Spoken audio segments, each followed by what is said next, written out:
Hey, good morning. I'm Corwin Millett, Corwin J. Millett and Associates.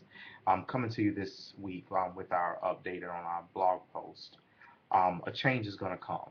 Some of you may remember that song from a long, long time ago, definitely when I was a little kid or probably before. But you all remember that. And one thing that's always been constant in this world, in this life, has been change, especially in the real estate market, our economy, and so forth and so on. Over the last few years, of course, we experienced a downturn in our economy, and of course, our real estate market was affected by it. Seemingly, we're back to a place of possibly being back to some type of balance, if you will, getting close to it. I don't think we're necessarily back into what we would deem to be an extreme or pendulum swing all the way to the other direction, but definitely some balance going on right now in our current market. But understand that there are a number of things that are going on. Our government, for example, has seemingly picked up the torch and possibly wishing to make some changes to the way that real estate has operated in our country for a very long time. One of those changes that I want to touch on briefly is dealing with our secondary real estate market or secondary financing market. Most times you don't think. You think your bank gives you money and hey, you're making the payments to your bank. But really, what happens is the bank, of course, makes a loan.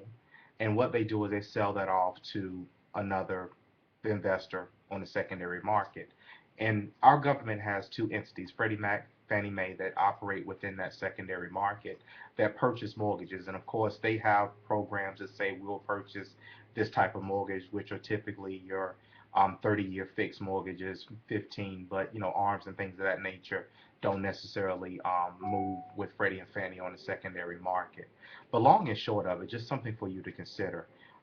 President Obama just recently said that Freddie and Fannie need to go away or need to be changed. And what happens if we lose Freddie and Fannie on the secondary market?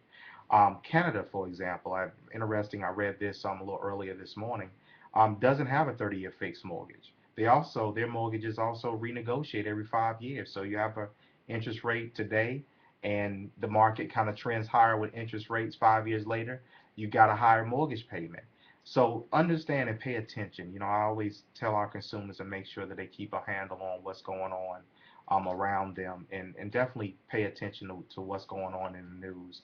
And make sure that you support, of course, candidates who have views like you have. But understand everything is with a cost, and that's what our government is looking at. So keep in mind that the real estate market, where it is now, the type of loan products that are available now, may not always be available.